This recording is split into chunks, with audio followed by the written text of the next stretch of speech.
Beers and Banter, episode 46. We've got former Olympian kayaker and double ski legend David Rhodes in the house. Let's rip in.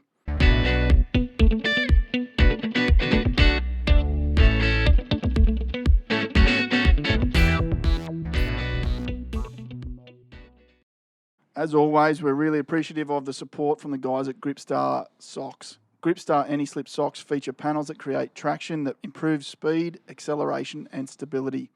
Gripstar socks are designed to deliver maximum comfort and flexibility, featuring a breathable mesh design that removes sweat and reduces odours. Perfect for high movement sports, working on your feet or lounging safely at home. Seriously grippy. Rhodesy, welcome to the Sweaty Box. Matty, thanks for having me. Mate, you've actually got us on a good day. Bit of a storm brewing outside. It's a little bit cooler in here this afternoon, but this could be the last pod for the year. So it's a bit of a special one. So thanks for joining us. Pleasure. Good way to finish off the year.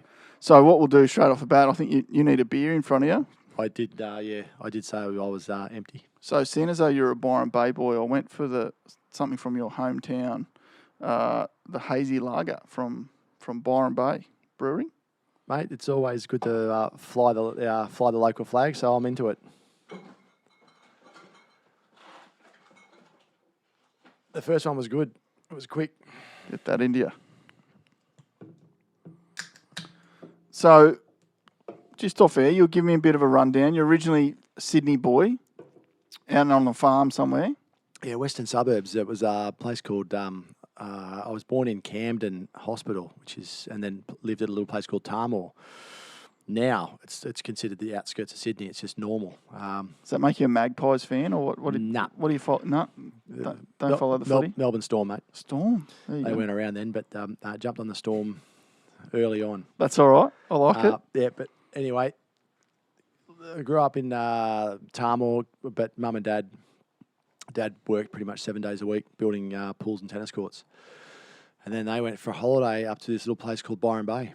And I was only year 3, year 4 at the time, and they come home and break the news that we were out of here and going to go to this other place. And I was devastated. I think I cried. And then got to Byron, and my first memory was coming out to Clark's Beach Caravan Park, looking out over the ocean, saw Julian Rocks, saw a whale go past, and it was like, yep, I'm good. How good's this? Yep. Welcome to the East Coast. That's not a bad change. And you've got Byron Bay is almost dearer now than Sydney is. It's Byron. You would have seen it change a fair bit in the last 10 to 20 years. Yeah, I don't like to look back very often and kick yourself, but I could kick mum and dad a few times because we bought a unit on Lighthouse Road. We had a 3-bedroom unit on the corner of where you turn right into Tallow Beach. Yeah, that was the first place we had. Then they had about 70 odd acres between Byron and Bangalow. 70 acres? 70 acres. It was a place called Cooper's Chute. Now, if you Google that now, it's the place to go because it was overlooking Lennox, overlooking Broken Head. The cane fields, it's just one of those chapters in life that it just passes you by. It's like, what do we get rid of that for? Wow. And so now I'm camped where up in Hollywood... the back of this caravan park at Mudgee Bar living on the Gold Coast. No, I'm just kidding. No, you live in God's country, Burleigh Waters. It's a place to be, mate. Burleigh, I love it. Love it. We went from Miami just recently, 2 years ago, to Burleigh. I thought, I'm not going to like this. And Burleigh's fantastic. It is. It's a good place. So, at what point, where does the competitive kid kick in? What are you up to when you get to Byron Bay? Oh, it's if I put a date on it, the one thing that is in my mind was I was watching the Olympics. It must have been 1988 is my first memory of it. Seoul? Was that Seoul Olympics? Yeah, that was the Seoul Olympics. Can't remember much of it, but then there was this thing called the Commonwealth Games, in between the Olympics. And what really got me interested in sport was a lady by the name of Hayley Lewis. Yep. A swimmer. Yep. And, every young male at that age thought, she's pretty easy on the eye. So that got my attention in sport. I was a crap swimmer. But how good is this and how good are we going at Commonwealth Games because you just won everything and I had all these medals. And I was a little guy at that stage and I would just run. Mum and Dad introduced me to running and we would, in the winter, sort of just I would play soccer and run. and that's all I sort of knew. Yep. Summer, I would do a little bit of cricket. But then it was always, I wonder if I could go to the Commonwealth Games, and then it turned into this other thing called the Olympics, and that was a step up from the Commonwealth Games. The whole thing is, could I be the best in the world? And that's sort of just a question that always sat in the back of my mind is, how cool would it be to win your event on that one given day in sport every 4 years? And that was a seed that was planted. So I don't know, of an age, I would say probably a early teenager. Yep. So you're running, playing a bit of cricket, but you obviously you end up at the Olympics as a kayaker. How does that happen? So through school, it was middle distance. Went through cross country.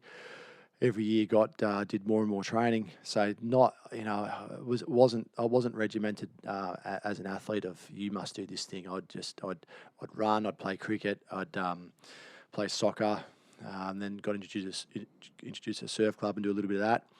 But as I got older, so probably about a year 9, I started to go, well, if I want to do well in this sport, which is middle distance running, so 1,500 metres, 3K steeplechase.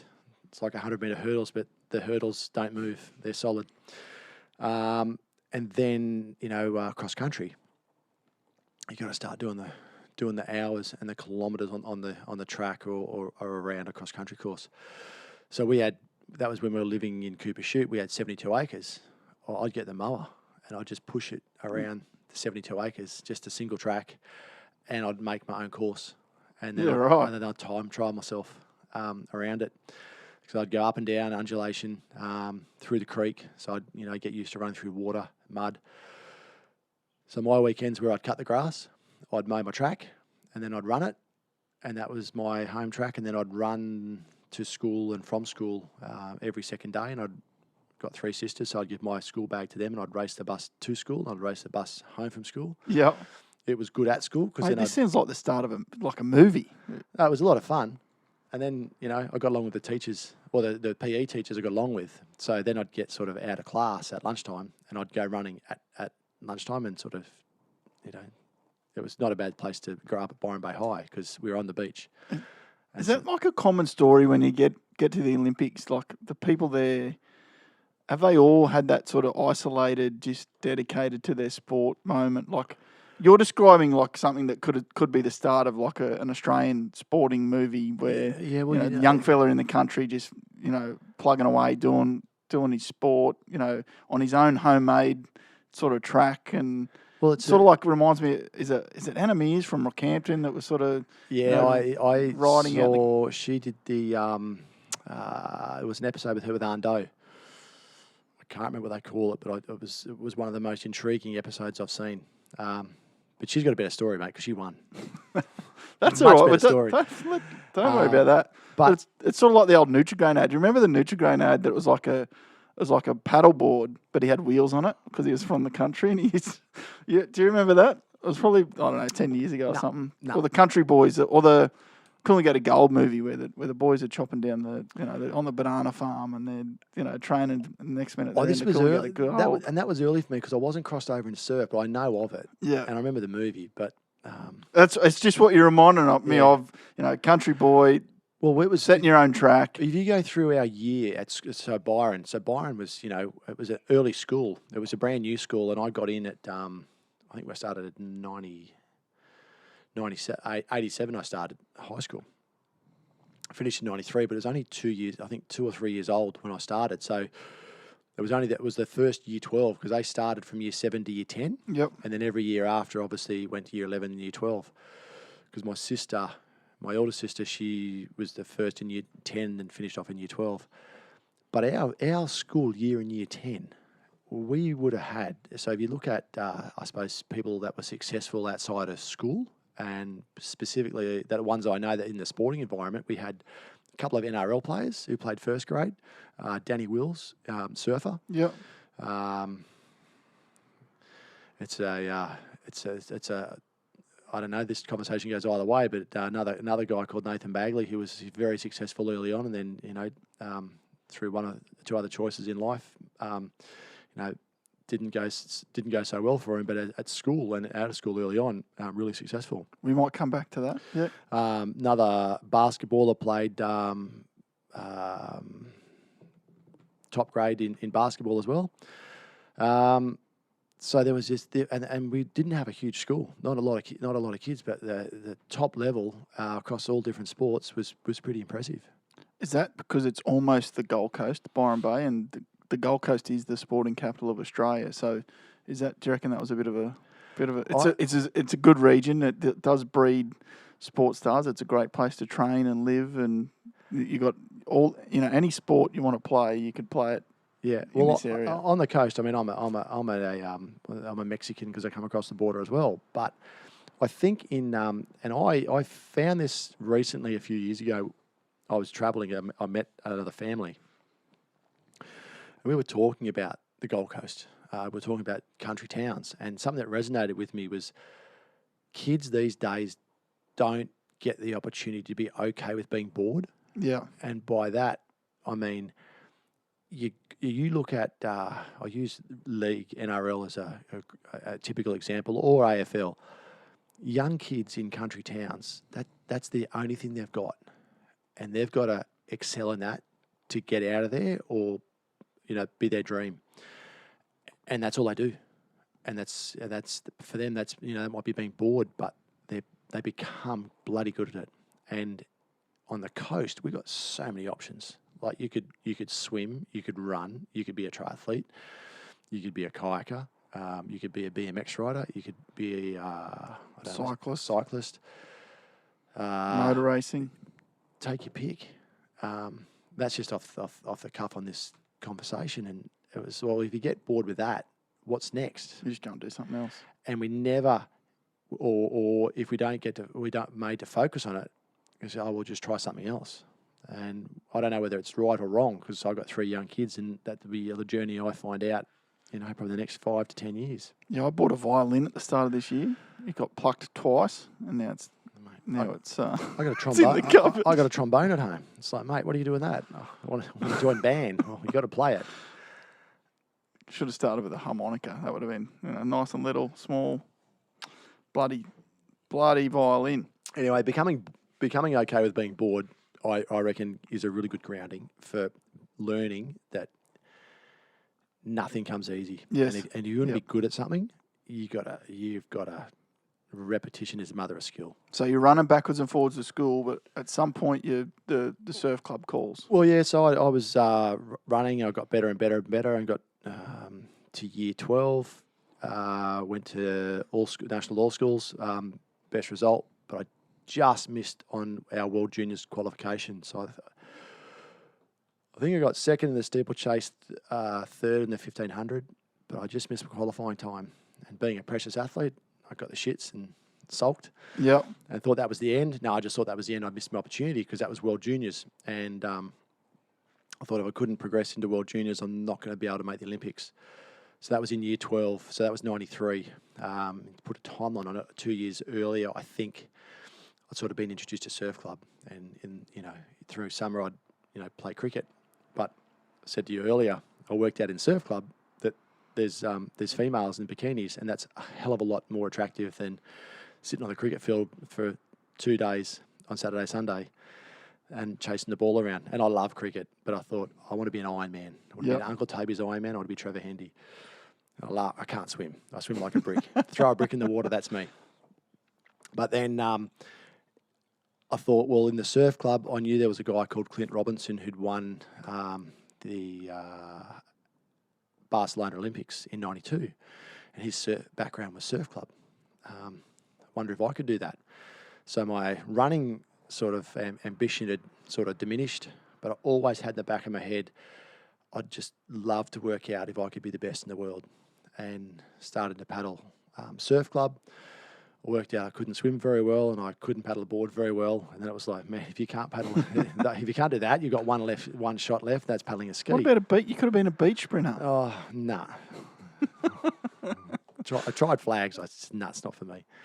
It wasn't quick enough. I could go over time, but I couldn't go from point A to point B very fast. Yep, fair enough. So got introduced and met some friends for life. And we were talking about before, I refer to them as my brothers because I've got 3 sisters, but the boys I'd met at the surf club, we're still best mates today. And they got me into paddling, and they were good at it. I was mediocre at best, being kind. But they'd just be patient. They'd take me out, get out, paddle a surf club. You're meant to go Julian Rocks to the Cape or Julian Rocks to the Pass and back. I couldn't get out, 10 metres without falling off my skis. So I'd sort of make my own way with the other crew, the beginners crew, but got better and better, or just didn't fall off as much. And then just sort of thought I could do this. And then 96 come around and we were sitting at the beach hotel having a beer and watched Robbo paddle in the final of the K1000. And he was defending champion. He got third.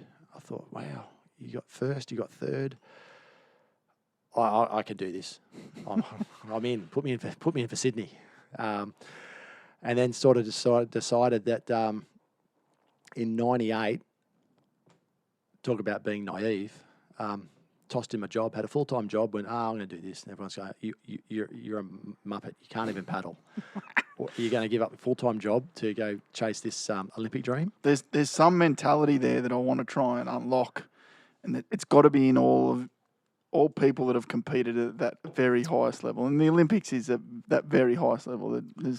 I know that over 100 years there's been a lot of people go, but when you look at out of how many people are on the planet, it's a very small percentage of people have ever I don't been even to the know. Olympics. I don't know what the percentage is, but I don't know how many people are around. 1 billion? There's 7 billion Okay. on the planet. 7. And growing. And what 1,000 of them? 100, I don't know. 10,000? You know what? 7,000? I got a pin at home that says what number I was when I went. Yep. I didn't know I had this. My kids found it the other day, or a couple of months ago. We were cleaning stuff out. And I said, "What's this?" I went, "Oh, yep, I know what that is. That's my number from the games." But yeah, I don't know what the numbers are. So there's something in your mentality that goes, I could do that. Well, And there's something in my mentality to go, how good would it be to do that? But I'd never do that. Well, we always chat, and I catch up with mates from early on. So what made you do that? And I don't know what it was. I just wanted to know how good I could be. And now looking back at it, I'm fine with it. Like I was gutted. It was being an athlete, it was the worst thing in the world. Come fourth at the games, I'd failed. They talk about going and enjoying, smell the roses along the way. It was win or nothing. And that was and we knew we were good enough, but you don't really appreciate the process along the way. That's the brutalness of the Olympics, though, isn't it? Like, particularly as an Australian athlete, there's so much expectation, particularly around the era. So we came out of Sydney and won swag of medals, and then you go to Athens and Beijing and London, and the pressure on the athletes that went to London, I thought was you could see it. They were just absolutely breaking down when they didn't get the gold medal. Like, they'd get a silver medal, and it was the end of the world. And it's like, are you kidding? You've just reached the pinnacle and missed it by a touch. Like, you got out-touched on the wall. But I guess that's probably what we love as well about the Olympics, is that once every 4 years. It's on one given day. You get one shot. And I'll put this in context for you. You don't make a living out of it, but you just do it because you want to find out how good you can be. And it's really selfish. Yeah. And it was just this thing. I don't know. I think Dad once said to me, and I was early on. He said, "Mate, if you really want to do something, you'll find a way, and if you don't, you'll find an excuse." And I that's wrote a cracking quote. That went up on my bedroom wall from as early as I can remember. But I know I was in high school, so from year 7, and it stayed with me. And I was just having a conversation with my little sister probably 2 weeks ago, and she said, "You know what? You've always whatever you've done, you tried your best." And she said, "You always had this thing on your wall," and I repeated it. She goes, "That was the one."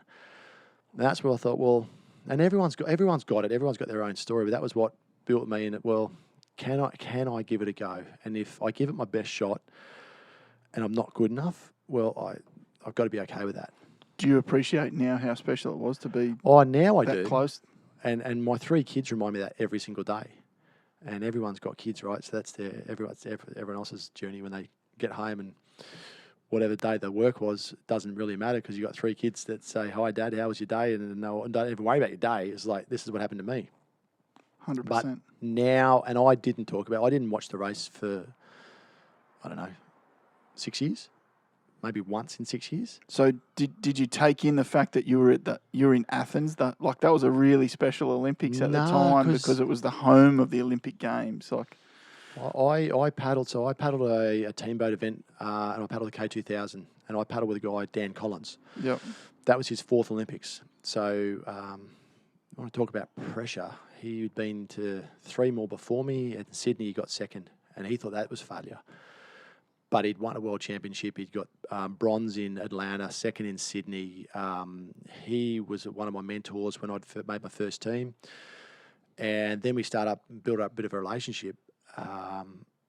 Ended up teaming up in the boat, and he said, "I want to come back and have a crack at Athens."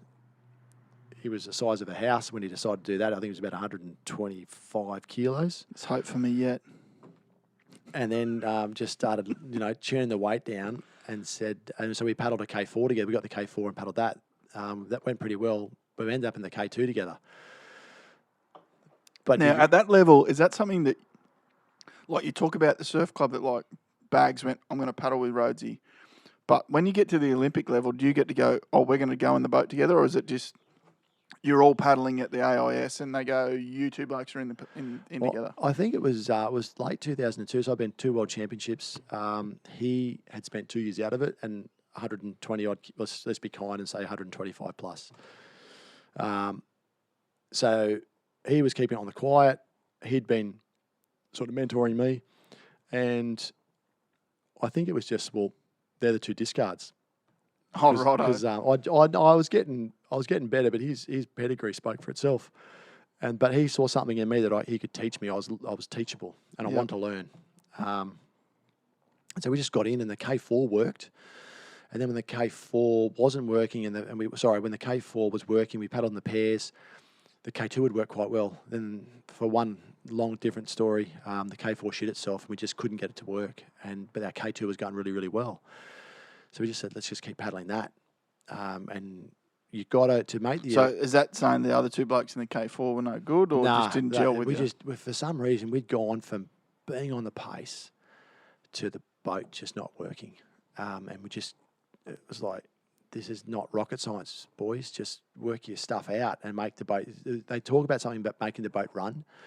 Making the boat run is getting something for nothing, and it's effortless. Yeah. And we've gone from making it look effortless and being effortless, like working really, really hard, but we were going fast. Like we were doing times in training that if we'd just rocked up and raced, that was podium, and didn't take it for granted, but we knew we were on the pace.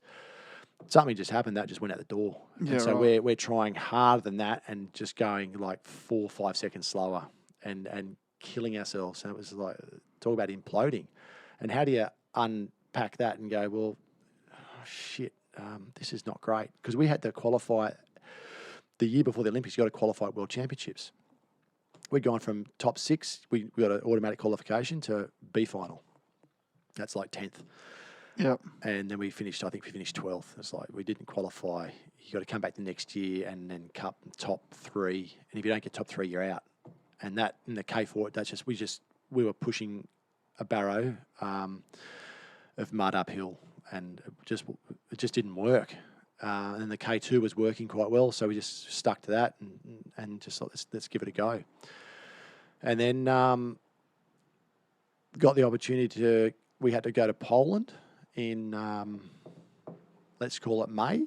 So the games are on in August, and in May we still hadn't qualified. So we still didn't know if we were going or not. So we got to be on a game, but in between there, our training was getting better. And so I had to learn on the run with Dan, because he's been there, done it, and I was like, yeah, I'm still learning. My curve's still going up. Yeah. And then the turning point was in Poland. If we didn't come top 3, we weren't going to the games. So we made the final. It was about 8 degrees, and that's probably the most I've shit myself in a race, because it was like, we're going. If we don't get this right, we're going home. That's pressure. Yeah, pressure. And we knew the process. And is this sort of funded up until this point, or are you having to get sponsors? Funded is fantastic. I'm the best juggler at credit cards. Like, if you're in debt, you can get more debt. This is like, I'll apply for that credit card, get that credit card. So it's not like the AIS is. Oh no, they put in, but you're still trying to live. But you work it out. I had some really good people that helped me out. I didn't. I wasn't making a living. I was still in debt. Like, I think I finished with about 20 or 30 grand credit card debt. But that was all right, because I'm a shot at the game, so that can wait until I get back, and that'll be all right.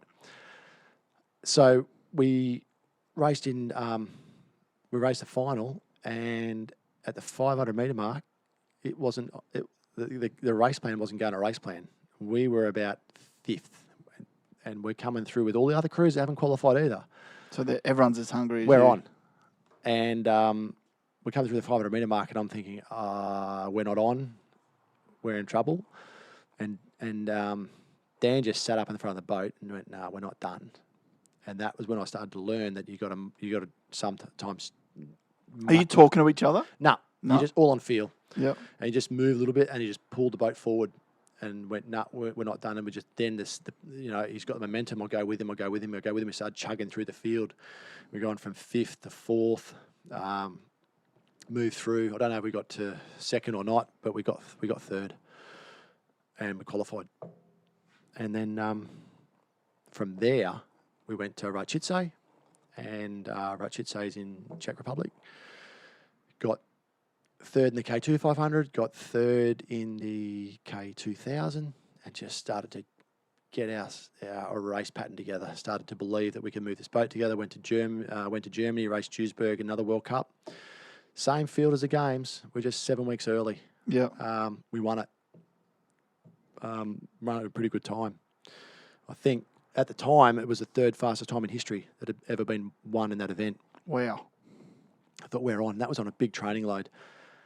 And we've flown back to Australia that Sunday night. So we finished racing on the Saturday, did the 500 on the Sunday, got 3rd. We're on. Go back to Australia, finish the preparation, flying to Athens. So we went home, really, really good training block, random afternoon. I don't know how you got this out of me, this conversation, but I was going to training, and I lived just around the corner, riding down the AIS. Yes. And I've got a bar in my hand, having just a protein bar. Being a dickhead, no hands on the handlebar. Gone straight over the handlebar of the bike. And how many weeks out to the games? About 4.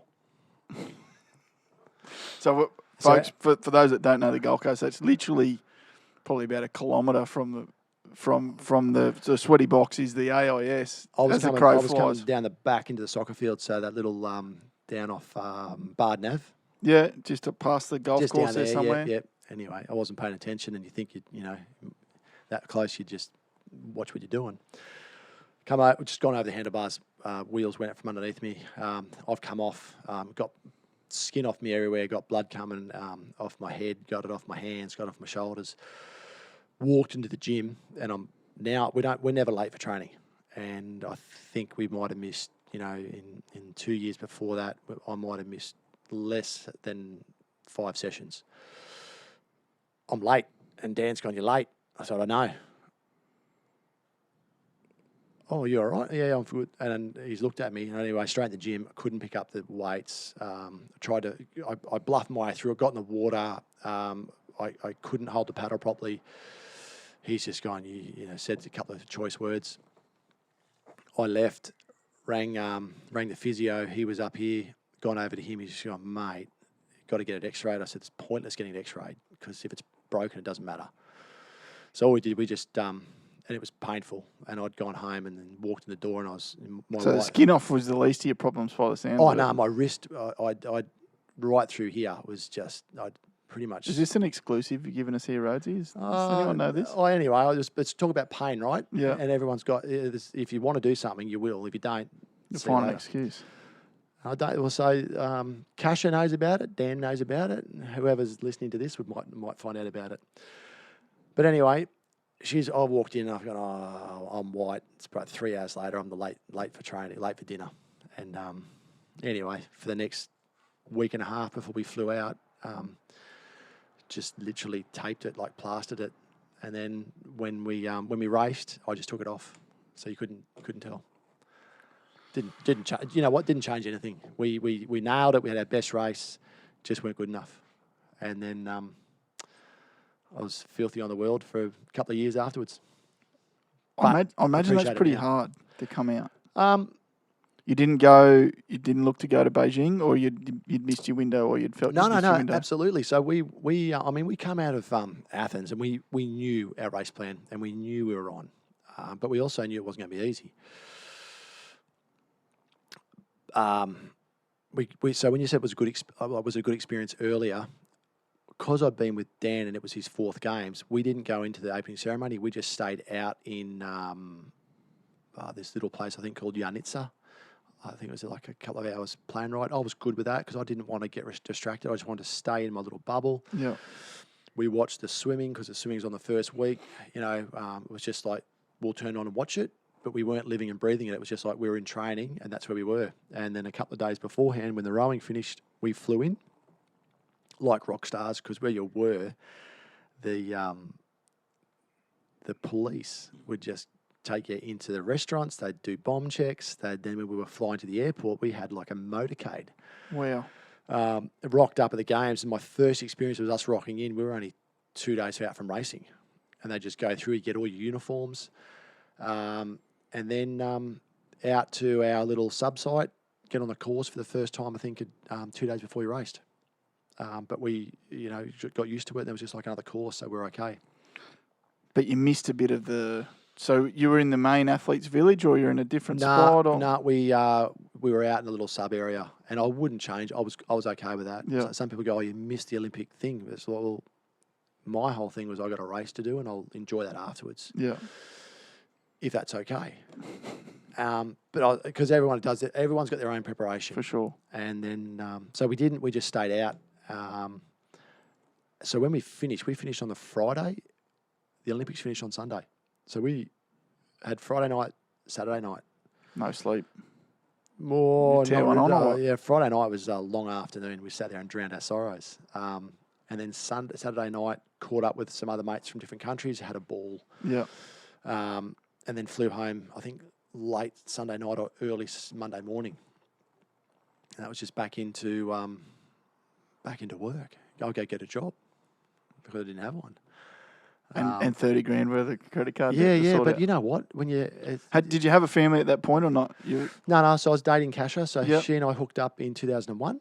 So almost 20 years. Yeah. Well done. And no family. Zeke was born in 2009, and then Millie and Hallie. So it was just sort of just hanging, like just dating. Yeah. But I knew I really liked her, so she come to Athens, and we just hung out after the race as well. And then she went home. I met her at home. Everyone was like, "What was it like?" And I was shattered. Like it's like it was. I try and say the right thing. Yeah. And just underneath be like, this is. But that underneath thing is why you were there in the first place. Yeah. Because the people that go, oh yeah, it was really good. We got to go to the opening ceremony. And That's me. I'm thinking about the opening ceremony, closing ceremony, the party. What was that underlying burning thing is why you were there in the first place. I just wanted to know if and the answer was no, I wasn't. But could I? Because it's pretty brutal. In kayaking, and I know I'm biased to that, but you've only got back then it was K1 for the men, K2 500, K1000, K1 500, K2000, K2 500, K4 1000, 5 events. That was it. One boat per event. Now in other sports you got 2 or 3. You only get to and you only get to qualify if you're you're best in the country. But then you got to also get that right, and then you got to pre-qualify against the rest of the world, and then do that once every 4 years. And on your given day, you were as good as those boats. Well, and then it was like, well, someone said, go back to putting that into context. The race went for 189 seconds. That was our benchmark, 3 minutes and 9 seconds. So my bet was, I'm going to put on pause life for 6 years for a shot at 189 seconds. It's brutal. Because people, and that's when I talk to the kids now. It's like, if you really want something, you got to give it a crack. And not just our kids, but in the surf club now, or hard work, or even at work with other people we work with. Like, stuff does not come easy. You'd be a hard man to work with. If you ask my boss, I am. I don't think I am. I just asked to give it your best shot. And I had that conversation with a guy recently, and he didn't have very good results. And I just said, "Oh, just step me through that. Like, you're one of the best we've got, and you're telling me you didn't get any results, and you got all these customers who meant to love you." I said, did you talk to everyone? He goes, yeah. I said, did you sure you talked to them all? He goes, yep. And so they all said no. He goes, yeah. I said, was that your best shot, or was that just did you just roll over for a belly rub? And that's what I was talking to my boss about this. He owns the business, and he goes, "Oh, that's a bit brutal." I said, "Not really. Like, if you asked me that question, did I give him my best shot, and it wasn't a yes, you'd be pretty shitty, wouldn't you?" And anyway, so am I hard to work with? I just expect if you're going to do something and it's got your name on it, give it your best shot. And if it's not good enough, but it's your best shot, that's okay. I had that conversation with my young bloke on the weekend because he was pretty busted pretty upset after a race, and I said, "Was that your best?" And he said, "Yeah." I said, "Well, that's all we're here for, is your best effort." And you were saying that we're hard. Aussies are hard. Like, we love the underdog, but when you go to the games, if you don't win, it's like you've failed. But it's not failure. It's like, it's really hard. You look at it right now, probably one of the biggest news stories, and I'm not going to go into it, but I'm just going to compare the news surrounding the ball tampering in South Africa. Yep. Versus the news that Australians are going to get exposed to this week about potential soldier activity in Afghanistan, and the outrage at the ball tampering way outweighs the other. Put it in perspective. And let's be real: as one, we're talking about very serious things, and another one's rubbing some sandpaper on a cricket ball. Yeah. It's just a game. But Aussies are weird. Like, we do love the underdog until you lose, and then it's like, where were you? Yeah, we love the underdog, and we also love to, was it tall poppy syndrome? Yeah. Cut them off at the knees. As soon as you lose the mob, I think this was in Gladiator. Yeah. You've got to win the mob. You win the mob, you're okay. You put the mob offside, and I think maybe the Aussie team at that stage had lost the support of They've lost the mob. Anyway, they got a lot of exposure for. It's just a game, but they didn't play, I suppose. Well, that wasn't perceived to be played in the right spirit. Yeah. Before we get too far from the Olympics, off topic. Before we get too far away, you're still involved with the kayaking team. Yep, on the selection panel. Yep. So we talk about devastation. You talk about that 189-second window. The athletes this year didn't even get it. No, that was really, really. COVID. That wasn't written into anyone's playbook. So we had the final selection trials in March. So we did it February, March. Team got announced just before COVID come in, like just before lockdown. Well, February, March, I remember going to like industry type meetings. I mean, we're in construction, and they were talking about this virus in China, and it's going to affect production. We cross over the same. Yeah, so some of the jobs could be affected by supply. And it's like, oh, geez, what's this going to do? And about a month later, it was just like, oh no, this is not just this thing over there in China. This is real. This is everywhere. And yeah, next minute talking about the Olympics. It's like, no, the Olympics are in. What were they supposed to be? August, September. August. They're not going. The Olympics. That was months away. It's like, why are they pulling the pin so early? And then you realise, we're now in November and potentially in a worse spot than when everything started to get cancelled. Well, I know if you look at it, it depends what you read and where you read it. but if depending on where you're getting it from overseas, they're in a worse shape now than what they were 4 months ago. Definitely the UK and the US are. Yeah. So- India doesn't get any better. So talk to me about. So where are the athletes at now? Are they? All right. So from what I think, or what I've got at the moment is it's on. But it won't be the games as we know it. So the greatest show on earth is you go to the games. It's absolutely. You go to the games and you've got 10,000 athletes there. You've got this village. You got the food hall. You got the best of the best across every single sport. And you've got the spectators, and you've got the entourage, and it's all those aspects make up what I'm biased, but I think it's the greatest spectacle every 4 years. They're still going to have it from what the communication is now, but it just won't be like that as we know it. So there won't be 10,000 athletes in a village.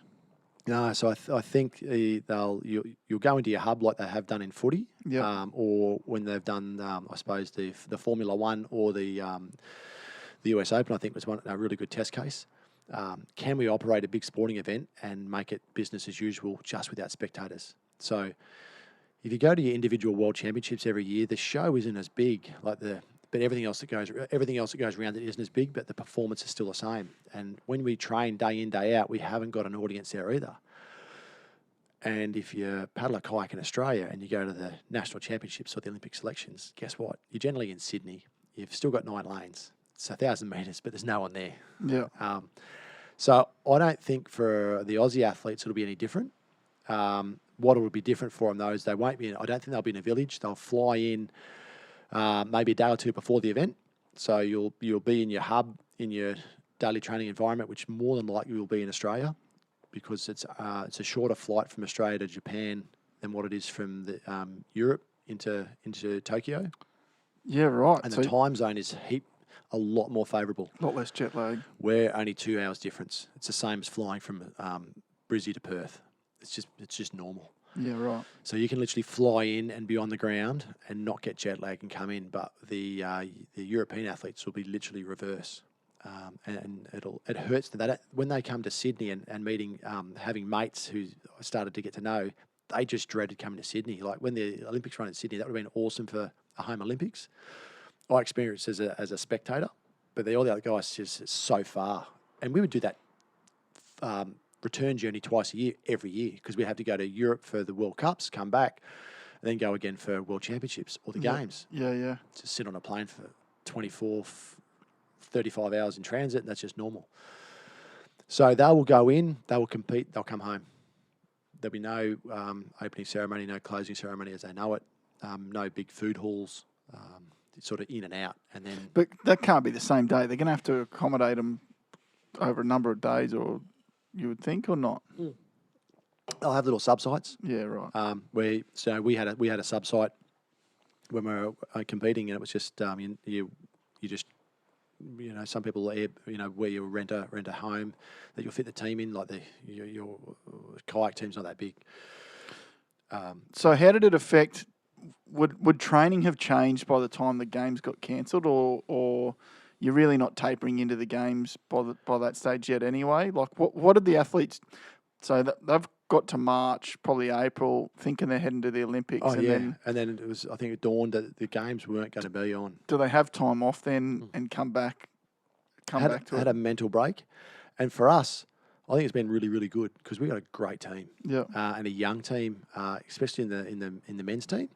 In the women's team, they've got time to still learn their learn the art and get better. But it also gave both the men and women another 12 months to refine it. Was there anyone that was going to be their signing off, and now they've had to hang around for another 12 months? Well, you look at the German men's K4 team. I haven't. To be fair, but undefeated in the K4 500. So the Olympic men's event went from K4000 to K4 500. Changed the dynamics of the race completely because you're gone from a 2-minute 50 race to a minute 16. Yeah, right. And they've been undefeated. So 2017, 18, and 19, really unbeatable. coming into 2020 at Tokyo, they're like, if you're looking at nothing's a sure thing, but geez, they've set the benchmark for this new profile of a race and learned how to race it and done a couple of different race plans, and no one can go with them. They've just been on ice now for the last 12 months. So it's the games are done and dusted for the time in which they would have done it. Now they've got to get their head around, we're doing it again another 12 months. And they probably would have been at their best because they had an older team. Yeah, right. We got a young team. So those older teams, there's a few more of them. I think Spain has got a mixture. But those sort of the two benchmarks. It just increases our chances. So it's giving the Aussies another 12 months of We're just prep. going to get better. And then will Paris into 2024, they'll keep that same... Yeah, they'll go back to led to hopefully, believe. So yeah. a really quick turnaround. So if this is your first games, and for our athletes, they don't turn around in 3 years' time. Instead of 4 years, just go again. So yeah, it'll go ahead. It'll be different from what other athletes have done if they've gone to one beforehand. And then Paris, well, who knows where the environment we're in.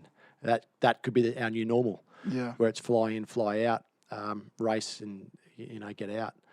Let's hope we're back to normal in about 4 years' time. 2016 double ski champ at Aussies. So you've obviously you're still in pretty good nick, and you look like you could just jump straight in the ski and have a crack. Well, I got a pretty good mate, and Was that your first Aussie gold? Nah, that was my third actually. Won a couple earlier on. Yep. But that was my most favourite. The first two, were they with bags? Yep.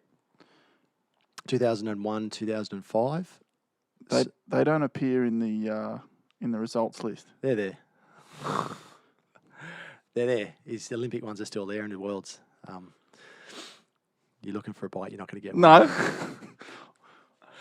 No. It was because I got to... So they are still there? You've got 3 Aussie golds? Yep. Yep. I don't know. I haven't... You know what? I haven't Googled it. I wouldn't know. I had a look today. Have you? For David Rhodes. Okay. In the Aussies. Well, maybe they're changed. The Aussies results list. And I could be wrong, but I could only find you with Well, you might... there with Bear Rogers. They're there. Well, I know we raced it and we won it, but if they've taken it away, I don't know. But... How does that... You're obviously good mates with the guy. You said he was the guy... He got you into the paddling. Nathan? Yeah. Yeah, he did. He... How does that sit with you, though, that obviously helped the... Now? You know, you know what? We went our separate ways in about 2006. Yep. It was just we saw life differently. Yeah. He had held my hand and given me all the time in the world to help me get better as a paddler. Had a lot of belief in me. And that took a long time for me to, I suppose, understand why someone had backed me early on. But we you know what, everyone grows up, and we just got to a point in life that we just saw it differently. Yeah. And, before, I suppose, everything we see now, we'd had our differences and moved on earlier. Yeah. And it was just, that was life. Life, as I say, life doesn't stand still, it still rocks by. And so we'd sort of gone our separate ways. But then when I finished, so you asked about Beijing, I just wasn't good enough. If you don't win in your domestic competition and earn the right to represent your country, you don't go. And I put all my eggs in the K1, and that's what I wanted to do, and I didn't win. And then I come home and I was like, I got to go get another job again, earn some money, and sort of still did a little bit of sport, but not really. Stayed a little bit fit. Bear and I would paddle, but I'd be half-assed because it was like, oh, it's not the Olympics, I don't care. What an attitude. Yeah. Out of this, whoever's listening, if my kids are listening, that's not the attitude. It's like, have a crack and do your best. Trying to get out of that precious little athlete syndrome. Yep. And then I told you I'd be honest. I'm loving this, mate. We're going good. This is great chat. But yeah, so Bear and I, we'd rock up to Aussies, and we should paddle well on paper. We'd be out dead set in the first round or second round, and it's like, wow. I just have to apologise to him. I'm really sorry. Like, so which club you weren't always at North Burleigh? when we moved up from Byron, I joined Northcliffe with Nathan, and then I lived in a house with Bear, Kane, Yep. and then the other one, depending on who was moving in and moving out, was Wally, Mark Williams, Yep. Johnny Locke, another guy called Jezza, who's our CFO at the moment. We had Jeremy Mulcahy. Yeah, I know Jezza. Yeah. Yeah, I remember. And so, and then Kasha. So we had a big party house, but they were all North Burleigh. And I Yes. was the lone, and it was just when I stopped paddling, I didn't have to be up there anymore. It was always kayaks. So then I just ended up joining North Burleigh because it was right round the corner from home. It was where Yeah. my mates were, and I wasn't competing anymore. So it was like, I just want to hang out with my mates. I just generally enjoy their company. Shout out to the North Burleigh Nippers that smoked the Gold Coast titles on the weekend. Oh, they're going all right. Great group of kids. They got some good mentors, including yourself and all the guys that, they're on fire there at the moment. I think you'll see some future. You talk about that Byron Bay cluster. I think you'll see some kids do well out of this. We're pretty fortunate. I don't reckon you're. So this is reflection. I don't think you appreciate it at the time because it's just that's the moment in time you're going through. But all the parents, whether they're an age manager or a coach or not, we all crossed paths in some sort of in industry or sport. Yeah. And then we've all got kids coming through from under 14s to under 6s, and all the parents are involved. And it's just like that's not normal because you all want to put in and give back to, I suppose, a common goal of letting kids experience something and get the most out of it. I don't know what it is. I was hopeless at surf lifesaving. Was never a swimmer. I was a beachy and a mediocre beachy That's the problem straight up. I was a mediocre beachy. But there was something about the surf club that I love, and then I love, that the kids are involved in it. It's, I don't know, I'm still mates with the people that were in my nippers, and now it's really good at the club. Now you talk about all those guys, they've all come back with their kids, and it's I think what I struggle with sometimes is how do they get surf lifesaving back to when Trevor Hendy was on the front of the cereal box? Oh, I don't know if we will. But we could diverse. I want to ask you a question. I could be talking out of school here, but a little birdie told me something the other day that you'd give up your Olympic, you'd trade your Olympic experience for another gold medal with Brad Rogers. Oh, he dumped me. What? Yeah, he sacked me. I had a year off. So no, bugger him. The two, if you measure them both, I'd say if someone asked me this question, which one's more valuable, well, which one's means more to you? Yeah. They're both really, really special. Yeah. Holy shit, it was a lot of fun paddling with him because it was like you got the best ever, which was the games, and you can't replicate that. But to replicate winning with your best mate, and you tried so many other times and just worked, it was a lot of fun. Aussie titles in life-saving is the pinnacle. I know it's not as big as the Olympics, but it's... you can get a world title in surf life-saving, but there's a lot of guys probably that have... I haven't got a world title, but I reckon I'd trade one for an Aussie title. As in you'd rather the world title? No, I'd rather the Aussie title. Yeah, at Aussies, yeah. I don't know, but I haven't won one, so I don't know. Yeah, righto. I want to before we wrap it up, I want to ask you. You've done a bit of travelling, you're a bit of an adventurer nowadays. Yeah, I love getting outside. Yep. Love watching the sunrise, and I love watching the sunset in the outback. Generally with a beer. Got a van? Had a van. Had a van. Had a van. What kind? Because you had the kids, so I'm daydreaming.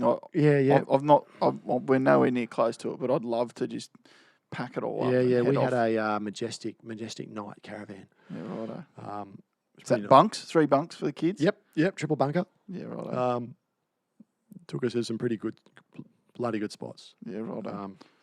I think we didn't talk about it earlier, but did you want to know the good spots or the bad spots? The next 3 questions. Yeah. I've got 3 questions that I'll finish with. Fire away. You might answer it in here. Favorite place in the world for a beer?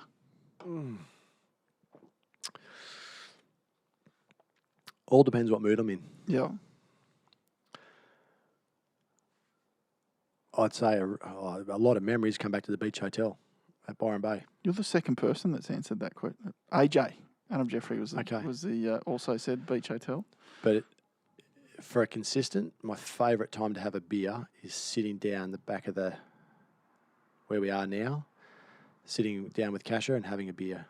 Yeah, right. So it doesn't matter where I am as long as she's around, and we'll just watch the sunset. That's a bit sweet. You're going for brownie points. No, because the ones that do know me know that that's my consistent answer. I like it. Second one, favourite athlete of all time. So not the GOAT. I'm not saying who's the best. Your favourite athlete of all time. Ooh. Pat Rafter. Ooh, Yep. yeah. Lives down in your... He does now. Yeah. I actually never met him, but my sister... He's actually a Queenslander. Yeah, he lived in Mount Isa. My sister and him actually get along pretty well. I just loved his attitude. You want to talk about... It's the epitome of Aussie sport. Yep. Won the US Open. Comment was, I don't know if it was word for word, but just want to enjoy it with my mates and have a beer. Yeah. About how hard he worked, because he wasn't the most, I don't think he was most talented in the world, but his work ethic was second to none. It's like, I just believe him of what I do and I have a crack. All attitude. Attitude. Last question. You can have 4 people over for a beer and a barbecue. Who's from history? Alive or dead? Who's coming and what are you cooking? Who's coming? From history.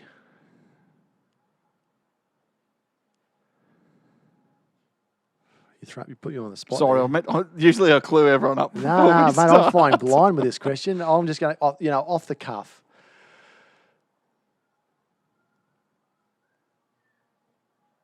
Shane Warne would be one. Yep. Pat Rafter would be the other one. It's going to be, it'd be topical, or I don't know whether it's the right answer, but I'd love to know about Adolf Hitler. Mm-hmm. And the fourth one, I'm not sure, but there's 3. Yeah, righto. I might come just to sit on the wall. That'd be fly on the wall. What would I cook? It'd be a Barbie. Yep. Well, on that note, what we were drinking tonight, we were drinking the Byron Bay Brewery Hazy Lager. It's 4.4%. Rhodes getting an Uber home. 1.2 standard drinks. I don't know. What do you think? And I like them. I haven't had them before, and I'm always up for trying something new. So hazy lager with light, good. fruity hops and malt notes. Well, folks, you know where to find us. Please like, comment, share. You do social media? I'm terrible at it. No. Anyway. Kasha will. At Beers and Banter. And I think this is the last one for the year. So we'll see you again. Mate, thanks for having me. I hope it was... Mate, I hope it was informative. This is going viral. Enjoyable. This is going viral. The broken hand, never spoken before. No, it wasn't a broken hand. Any young athlete wanting to know how to get there, this is compulsory learning. All right. Mate, really appreciate you coming in. Cheers. Thank you. Oh, I can't forget. Set of Gripstar socks for you. Oh. And I've got a Beers and Banter hat there for you. Brilliant. It'll look after my sun protection. I better give you one for Bear too, because he never got one. Nah, bugger him. Righto. See you, folks.